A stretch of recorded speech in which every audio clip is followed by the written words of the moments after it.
その日、田原と吉岡は、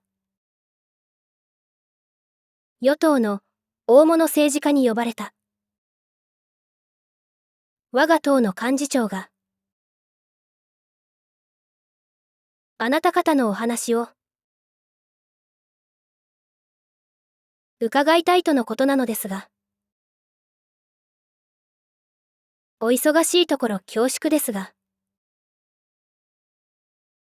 外にハイヤーがありますので、おいでいただけないでしょうか。その幹事長の運転手が、田原と吉岡に言った。与党本部は、歩いてもすぐの場所にある。ハイヤーでは、2分もかからなかった。2人は、幹事長の部屋に案内された。幹事長はにこやかに、2人を出迎えた。テレビで何度も見たことのある顔だ。初対面の簡単な挨拶。幹事長の自己紹介と、簡単な近況。そして田原と吉岡の、捜査状況に話が及ぶ。やがて、田原は気がついた。この幹事長が知りたいのは、先日、田原と話した。左遷された総務省の役人のことだ。彼が刑事に何を話したのか、探りを入れたいのだ。田原は、大したことは何も、と言って受け流す。そして、当たり障りのないことを言って、ごまかす。そんなことはないでしょう。彼は優秀な役人だ。何か役に立つ情報を得られたのでは、と。幹事長がにこやかに言う。田原の頭の奥で、警戒警報が点滅した。優秀な役人だというなら、なぜ左遷される？田原はさらに、当たり障りのない話を続けて、ごまかす。突然、田原の横にいた吉岡が、言葉を放った。なぜあの総務省の方が、そんなに問題なんです。別に問題なんてないですよ。でも捜査の進捗状況を、私も知っておきたいでしょ。と、幹事長が言った。あの総務省の方が、口を滑らせたらまずいことが、何かあるのでは？もし隠し事があるのなら、今、正直に、我々に打ち明けた方がいい。隠し事によっては、あなたが次の被害者になる場合もあるんですよ。幹事長の顔色が変わった。田原は吉岡を止めなかった。吉岡に話させてみよう。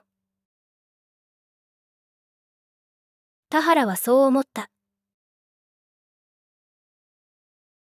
田原は黙っていた。吉岡が言った。3人が惨殺されました。でも、その他に、この霞が関と永田町で、仕事をしている人間が、最近、他に2人、亡くなったという噂がある。1人は自殺、1人は事故です。でもなぜ自殺が起こり、なぜ事故が起こったのか。よく調べてみると、見過ごせない問題が見えてきた。国の所有地に8億円の土地があったそうだが、しかし財務省がその土地を1億円である人物に売ったそうですね。その人物はその土地で小学校を経営しているそうだ。だがその小学校は普通の小学校じゃない。その小学校では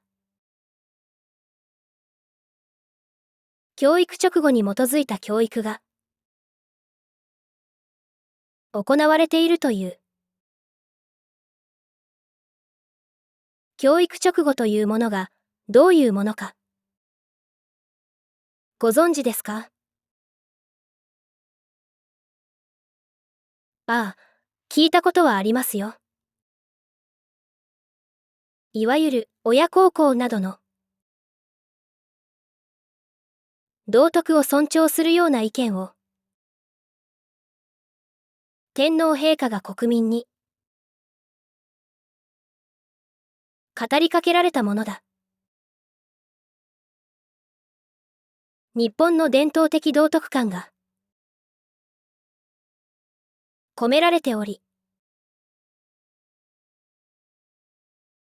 国民にとって一種の模範となるものだと聞いていますよ。全く違いますね。教育直後というのは表向き天皇に忠誠を尽くすことを生徒に勧めるものだ。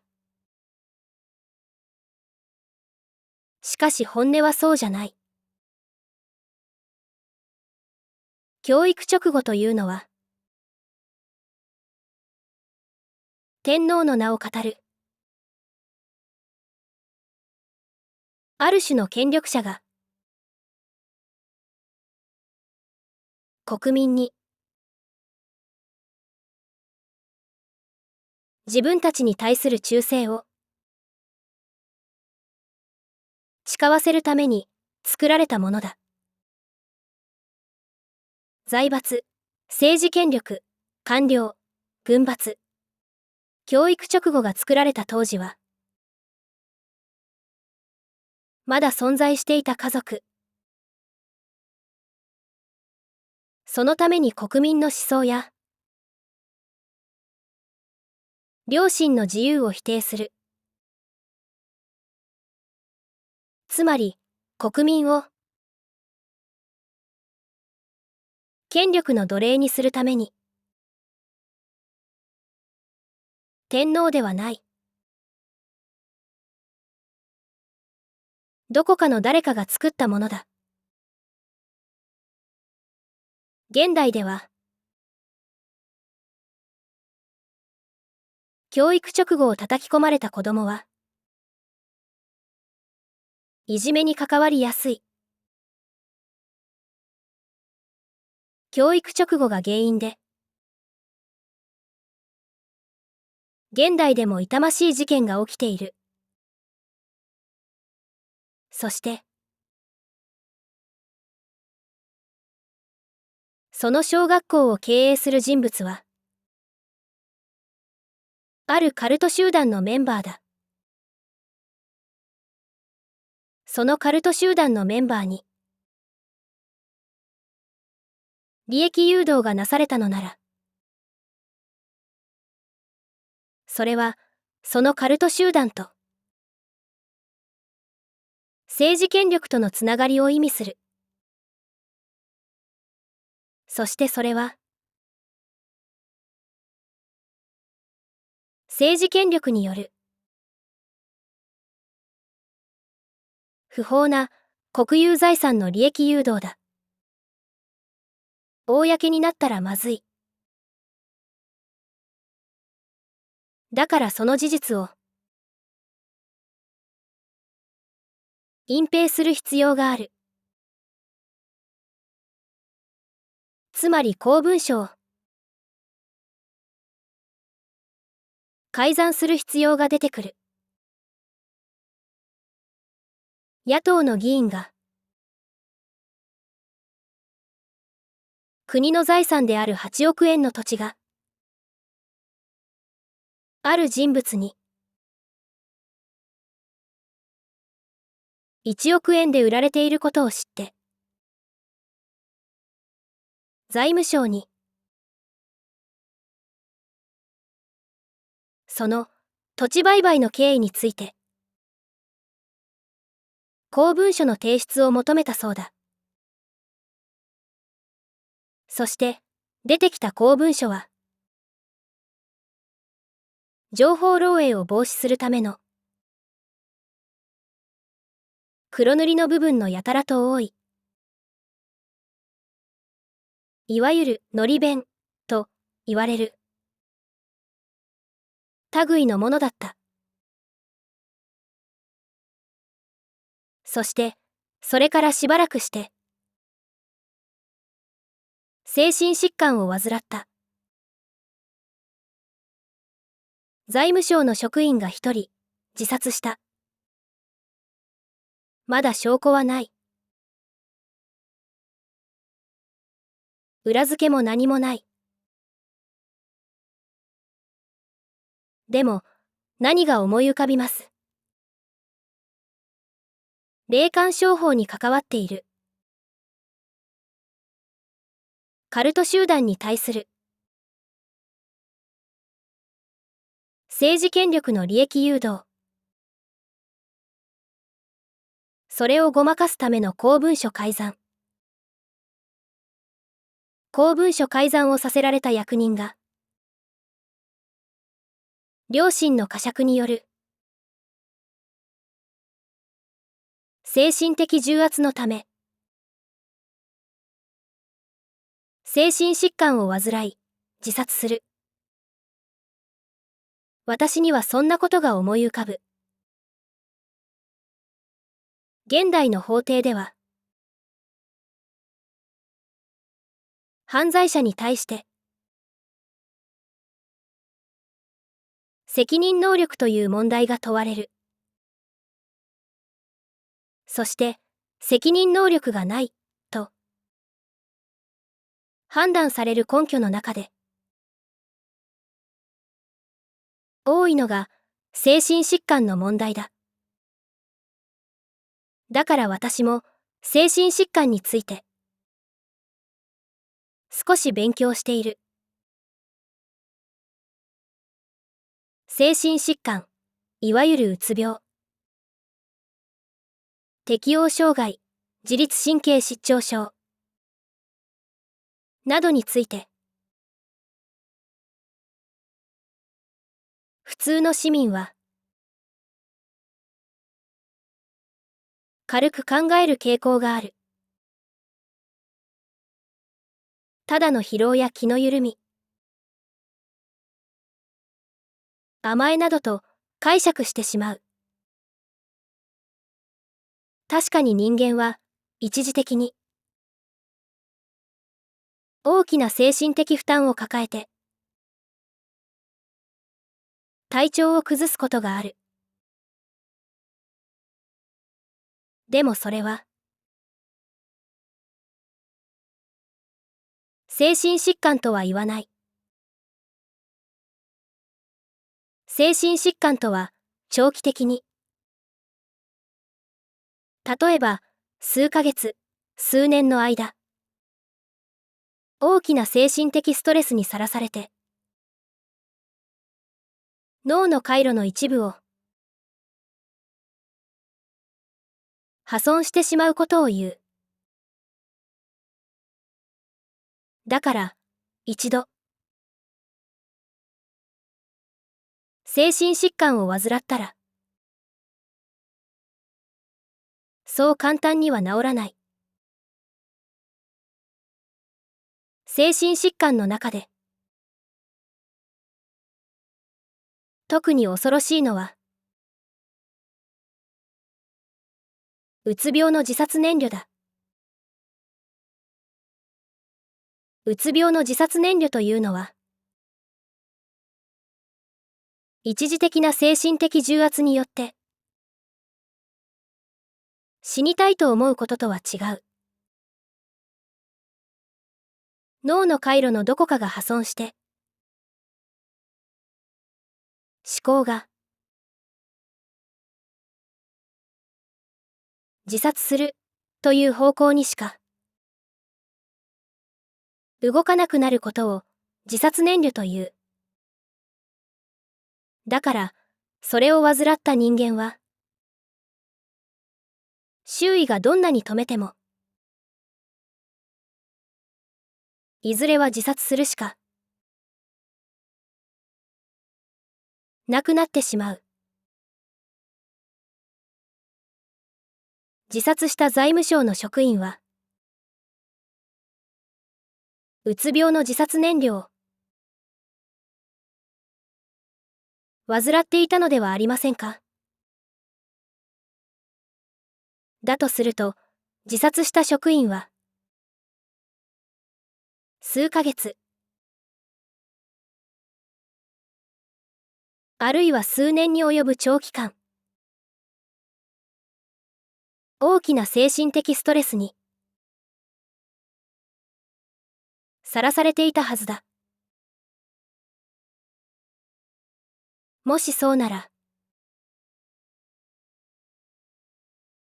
自殺した職員が改ざんをさせられた公文書はこの一件だけではないことになる。自殺した職員が作らされた政治権力の利益誘導を改ざんした公文書がこの他に霞が関のどこかに大量にあるのでは。再生リスト31に続きます。